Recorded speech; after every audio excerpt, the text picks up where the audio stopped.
Vos 2 centres de rénovation Home Hardware de Newport et L'Anse-à-Beaufils et votre caisse Desjardins du littoral gaspésien vous présentent Reflet d'ici.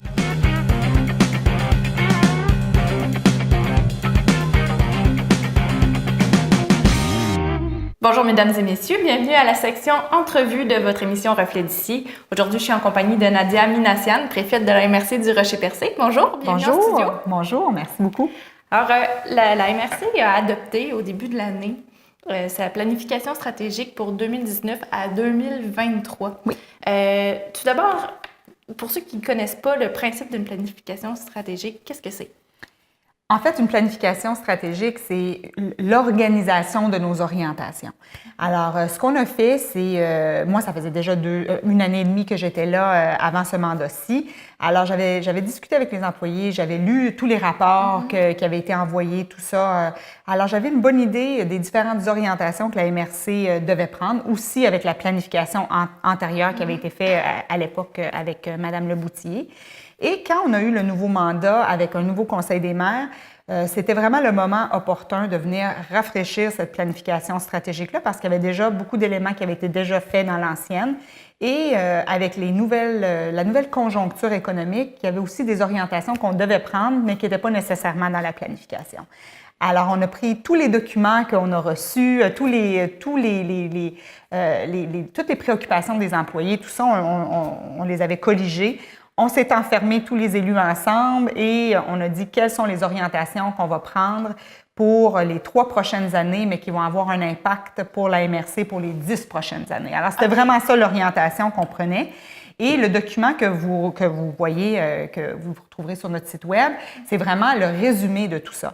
Mais chaque orientation a un plan d'action et ensuite, nos équipes à la MRC, les employés, ont vraiment le boulot là, de venir développer ces plans d'action-là pour arriver avec des actions, des livrables, un budget pour les 3 prochaines années. Donc, les employés, avec cette planification-là, savent vers quoi on s'oriente, puis quelles sont les étapes à accomplir pour atteindre l'objectif. Oui, exactement. Mais en fait, c'est les employés qui vont nous arriver avec les étapes. Nous, ce qu'on a élaboré, c'est vraiment les orientations des prochaines années. Alors, on arrive avec les grandes lignes, on sait où on veut s'en aller et avec l'équipe, on va déterminer les façons d'y arriver. Et ça nous donne aussi un outil politiquement de notre côté. Ça nous dit quelle sorte de politique qu'on doit faire. Alors, quelle pression qu'on doit mettre où pour arriver à livrer la planification stratégique. Alors, ça nous aide. C'est vraiment un outil de travail. C'est un outil de travail qui vient encadrer les orientations. J'ai consulté le document avant notre entrevue, puis j'ai vu qu'il y avait 5 grands thèmes. Oui. On va faire un petit tour de ces thèmes-là. Tout d'abord, il y avait devenir le territoire récréotouristique numéro 1 au Québec. Ouais. C'est rien de moins. Hein? Rien de moins. On le dit toujours, hein, on est la capitale touristique de la Gaspésie avec la ville de Percé. Et je crois qu'on doit s'assurer de garder fièrement là, ce rôle-là, si on veut. Là. Alors, ce qu'on a décidé, c'était de vraiment venir l'afficher, qu'on veut être la première destination touristique du Québec. Quand on vend le Québec à l'étranger, on voit le Château Frontenac et on voit le Rocher-Percé. C'est vraiment ces 2 items-là ou ces 2 icônes-là qui représentent le Québec. Alors, on veut se positionner et être sûr qu'on joue bien notre rôle de capitale touristique. Alors, on veut travailler avec la ville de Percé, on veut collaborer avec la ville de Percé pour être sûr qu'elle a tout le mérite qu'elle doit avoir. Et nous, à la MRC du Rocher-Percé, on va aussi utiliser ce positionnement-là pour que nos autres municipalités puissent aussi venir avoir une offre touristique intéressante, ce qui fait en sorte que ça attire le tourisme plus longtemps chez nous qu'on aurait eu auparavant, mais aussi ça augmente la qualité de vie des citoyens. Je voyais d'ailleurs dans le document que vous vouliez mettre l'accent sur l'hiver. Absolument. Historiquement, on a toujours mis beaucoup d'emphase sur la saison estivale. Je crois ça a porté des résultats parce qu'on a connu des saisons exceptionnelles dans les dernières années. Et maintenant, ce qu'on veut faire, c'est qu'on continue à travailler sur les saisons estivales, mais il faudrait aussi mettre de l'emphase sur tout ce qui est tourisme d'hiver et hors saison estivale. Alors, l'automne, une autre belle saison à développer. Ce qu'on a fait à la MRC, c'est qu'on a demandé aux employés dans chacun des départements qu'est-ce que vous pouvez faire pour bonifier les dossiers qui sont à saveur hivernale.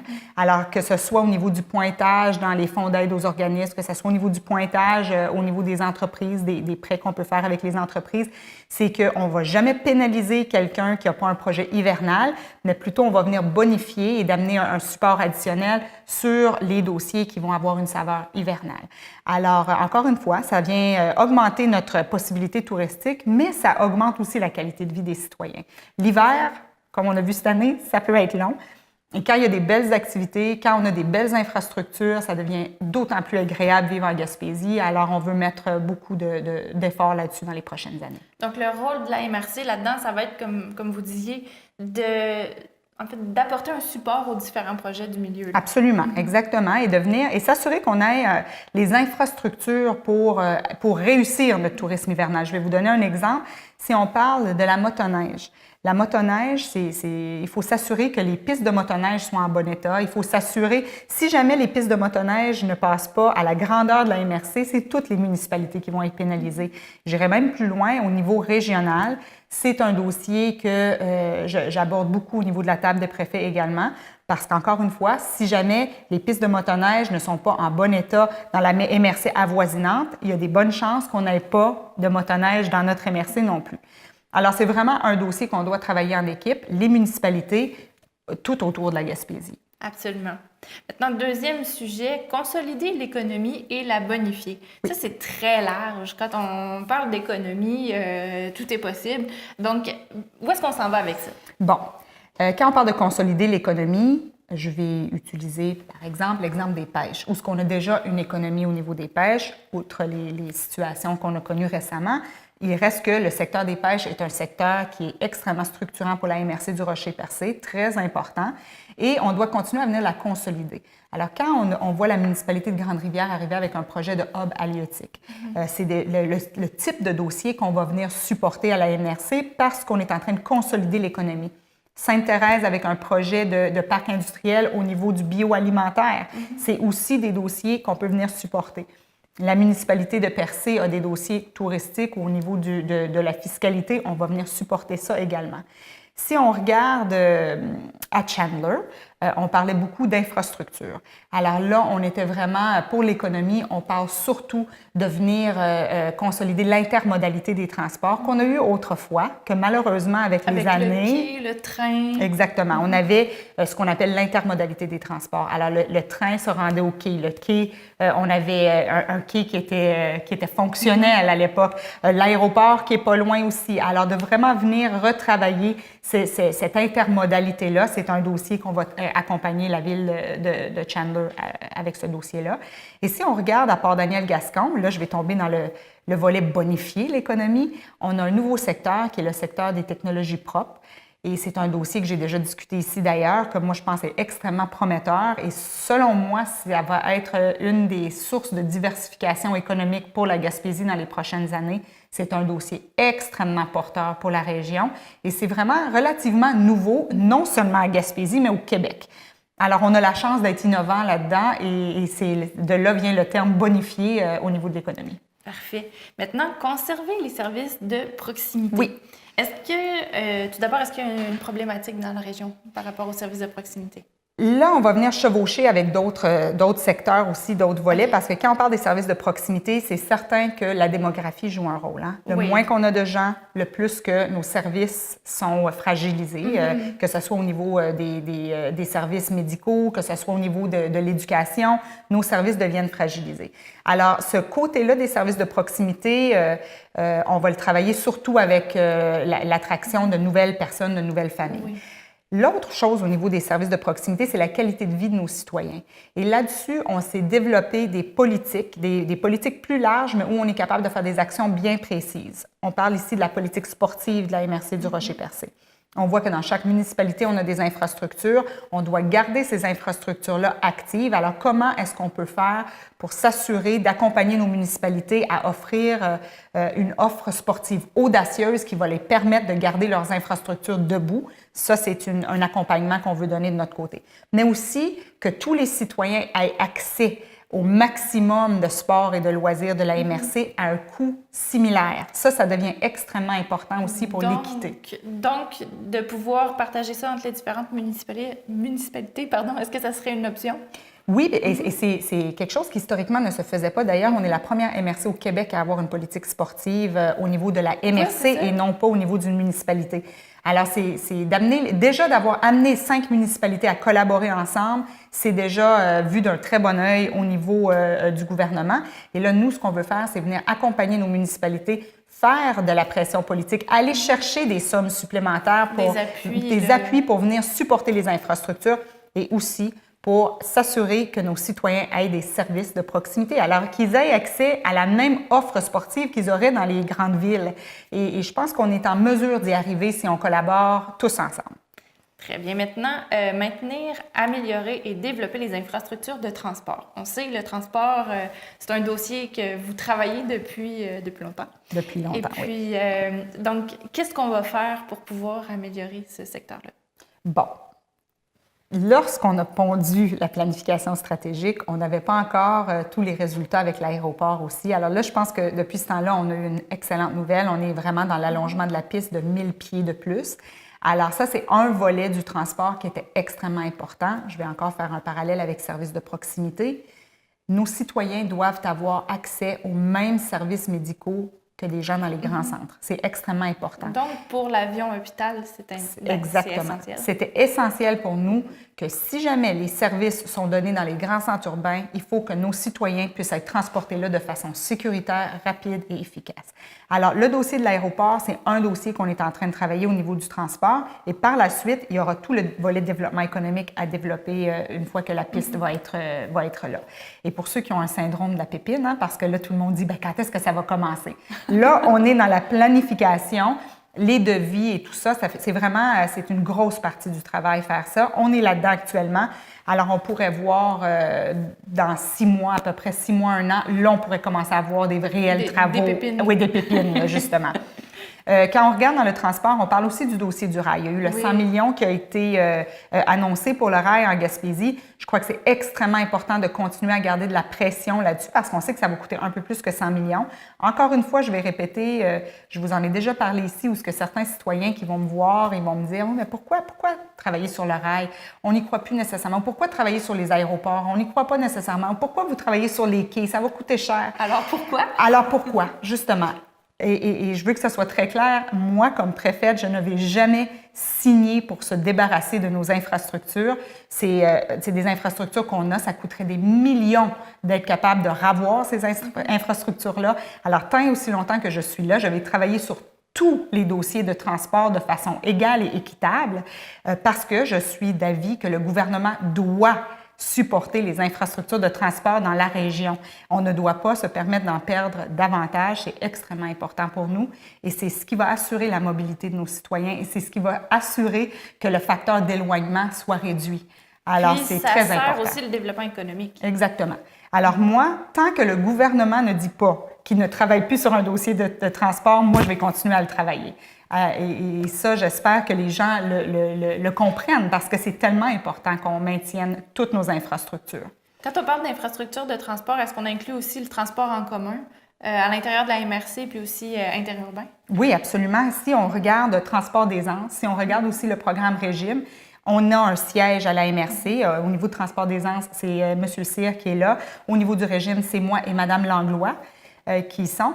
Et on apporte notre collaboration là aussi pour s'assurer qu'on ait le meilleur transport possible dans la région. Transport Aisance, c'est un transport qui répond vraiment à un besoin ici. C'est du porte-à-porte. C'est sûr, c'est un transport adapté, mais on voit que ça répond à un besoin de mobilité des citoyens. Au niveau du transport en commun, on sait qu'on a un enjeu parce que c'est la fréquence des transports qui est difficile. Mais par contre, on doit continuer à travailler ce dossier-là, de développer différents modèles, voir comment on peut répondre. Ce qu'on ne doit pas oublier, c'est qu'on va éventuellement arriver à une bonne solution. Mais on reste là, Mme Langlois et moi, pour essayer de voir comment on peut l'adapter pour mieux répondre aux besoins des citoyens de la MRC du Rocher-Percé. Mais ce n'est pas évident. C'est un dossier qui est très difficile parce qu'on a un manque de population. Donc, en parlant de manque de population, le dernier point dans la planification stratégique, c'est attirer des nouveaux arrivants, aussi bien des familles que des individus. C'est le dernier point, mais je dirais que c'est le point qui est horizontal à tous les autres parce que c'est le nerf de la guerre, non seulement dans notre MRC, mais en Gaspésie actuellement. C'est pour ça qu'à la table des préfets, la moitié de l'enveloppe du Fonds d'aide au rayonnement des régions a été consacrée uniquement à ça, la question démographique. Alors, on parle de 750 000 au niveau régional qui a été consacré. Et nous, à la MRC, quasiment toutes les actions qu'on prend, on est capable de venir débattre quel impact que ça va avoir au niveau démographique. On doit réussir à attirer des nouvelles personnes et de retenir des gens qui vivent ici. Et c'est pas facile, hein? C'est vraiment pas facile. Parce que, je veux dire, sinon, la région serait déjà pleine. Quel type d'action on peut mener pour arriver à attirer des nouvelles personnes en Gaspésie? Je vais vous le dire avant tout, juste parce que je veux être sûre de ne pas l'oublier. Oui. On ne peut pas rester juste sur une note négative, par exemple, parce que depuis les dernières années, on a un bilan positif et dans les régions du Québec, c'est nous qu'on a la palme, là. Alors, je crois qu'on est dans une bonne conjoncture pour attirer des gens parce qu'il y a un retour à la terre, un retour aux sources. Les gens veulent une vie plus calme, veulent une vie plus stable et je crois qu'on a un positionnement extraordinaire là-dedans. Et la Gaspésie, on doit vraiment profiter de cette situation-là pour attirer des gens. Mais comment on fait pour se vendre? Qu'est-ce qu'on fait? Présentement, on entend beaucoup parler d'immigration, la régionalisation de l'immigration. Alors, je crois que ce qui va être important dans ce dossier-là, c'est de cibler les immigrants qui vont être capables d'avoir une qualité de vie ici. Alors, il faut qu'on regarde quel type d'immigrants qui pourraient se plaire de vivre dans une place comme la Gaspésie. Parce que sinon, quand on parle de régionalisation de l'immigration, c'est un dossier extrêmement complexe. On entend parler partout dans les médias de ce temps-ci.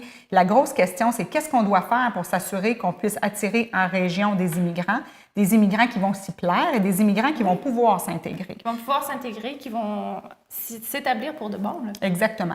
Alors, c'est sûr qu'à la MRC, on a une démarche là-dessus où on est en train de regarder quel type d'immigrants qu'on peut cibler, faire un peu une prospection sur le type d'immigrants qui répondrait bien aux besoins en termes de formation, alors de répondre aux besoins d'emploi qu'on a ici, mais aussi la langue. C'est pas comme ailleurs où si quelqu'un arrive et qu'il ne parle pas le français, ils vont être capables de se faire rapidement un réseau. Ici, si on ne parle pas le français, c'est très difficile d'être capable de fonctionner.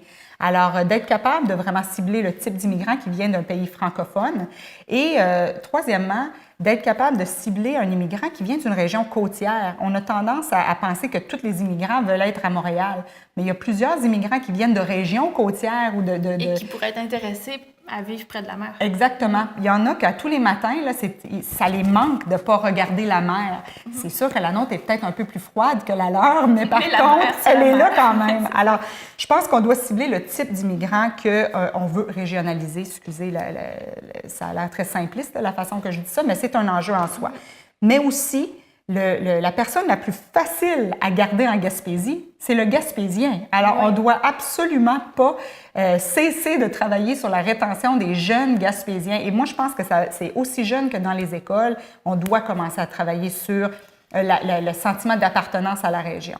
L'espèce de passage obligé par les grands centres pour ceux qui veulent faire des études universitaires, est-ce que ça nuit à la situation Absolument, démographique? Ça nuit.